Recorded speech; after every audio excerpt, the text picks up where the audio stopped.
Jagger, and I'm the head of English. I've come this evening just to share with you some things that we're doing, and also because it wouldn't be an English lesson unless I got you involved as well. So I've given you a little booklet on your table. All the information I'm going to talk to you about this evening is in there as well, so you can take it with you.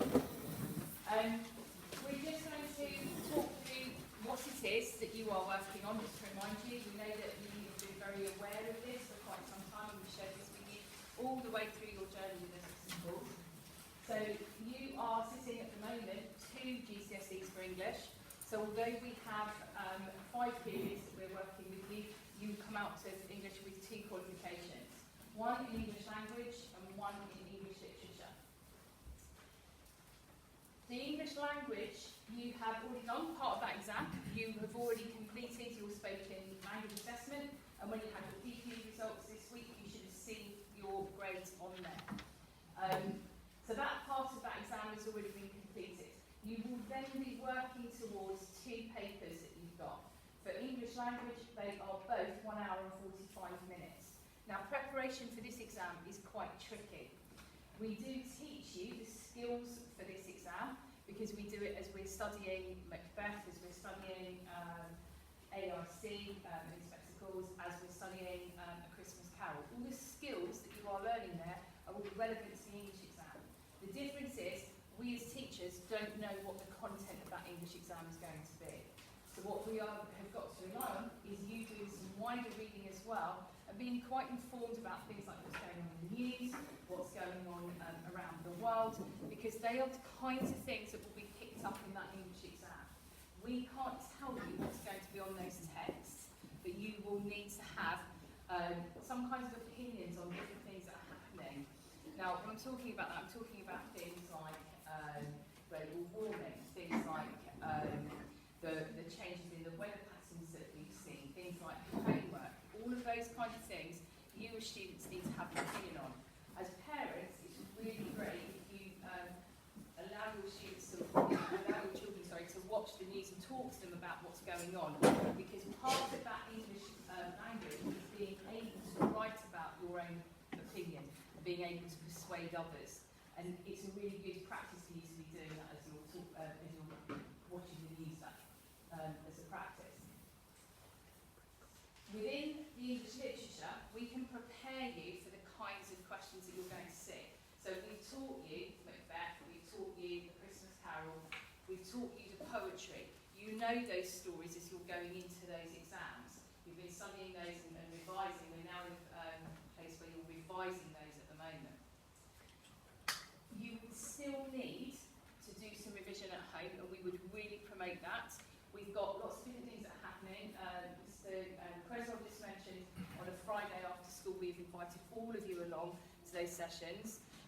They are really important for you to go to. We had 109 students there on Friday. It's well worth going along. It's all of us as English teachers will be there at some point to lead those sessions, and we will be taking you through, literally taking you through language papers and then literature papers over that few weeks. And we've shared that timetable with parents as well.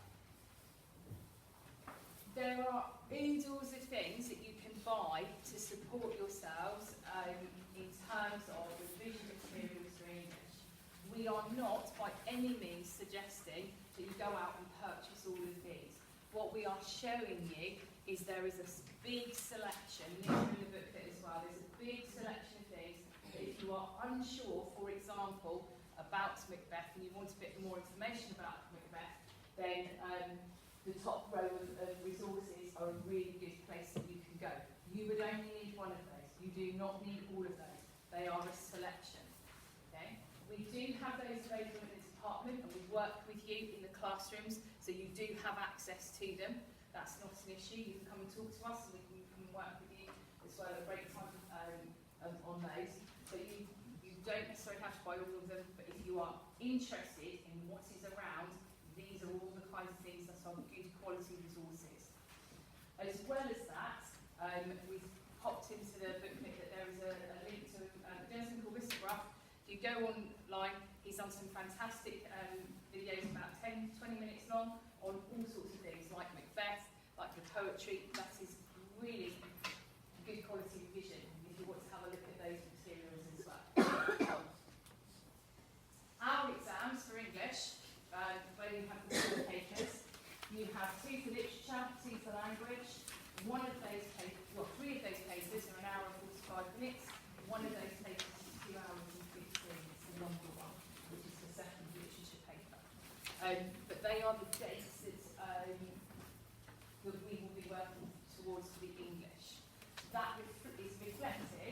in the revision sessions that we are doing. So the revision sessions that we're running on a Friday run from 2:45 to 3:30. They will be a mixture of us in terms of staff each week, and they are run in the dance studio. So you just need to turn up. You don't need to sign up to them. You just need to turn up to them. And if you turn up to them, we will send your parents a message to say that you've been, so that they are aware, so you are aware that your child has been along to that revision session and had access to those materials.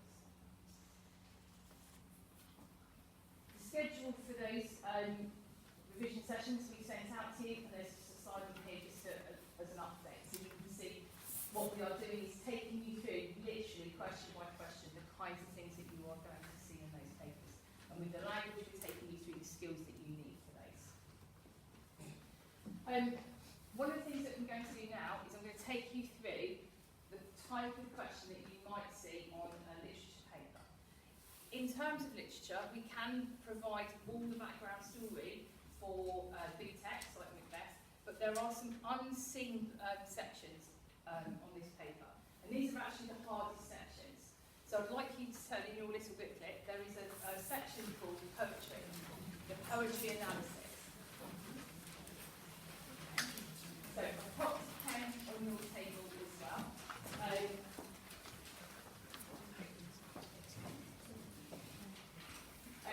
Popped a pen on your table. In the literature papers, one of the sections in there is poetry. There are 15 poems that you will now be aware of. Hopefully you've spoken to your parents about them as well. What better conversation at the dinner table than talking about your poetry that you do studying. Okay. There are 15 poems in the first section of that exam that you know. It could be any one of those poems that comes up, but you do know them, you have seen them. The second part of this paper has on it unseen poetry, and it is literally what it says. As staff, we don't know what the content is going to be, but it is generally based around something that you have got an opinion on. Okay, they're not putting it in there to catch you out in terms of the content of it. They're putting it on there to see what your skills are like in terms of your reading skills to be able to understand the text, and your writing skills to be able to respond to that particular poem. So this example that I've got here, we took from the 2018 paper. This one is called On Aging. So I'm just going to read this to you. As I read this to you, if you grab a pen, I'm sure the students in here can model this to parents. If you grab a pen, and what I'm going to ask you to do is decide what's this poem about, how does it make you feel, and what was the author trying to say, what was the poet trying to do. Okay? So, this poem would appear in the paper on its own. It's called On Aging. When you see me sitting quietly, like a sack left on the shelf, don't think I need your chattering. I'm listening to myself. Hold, stop, don't pity me. Hold, stop your sympathy. Understanding, if you got it. Otherwise, I'll do without it. When my bones are stiff and aching, and my feet won't climb the stair, I will only ask one favour. Don't bring me no rocking chair. When you see me walking, stumbling, don't study and get it wrong, because tired don't mean lazy, and every goodbye ain't gone. I'm the same person I was back then. A little less hair, a little less chin, a lot less lungs, and much less wind. But ain't I lucky I can still breathe in?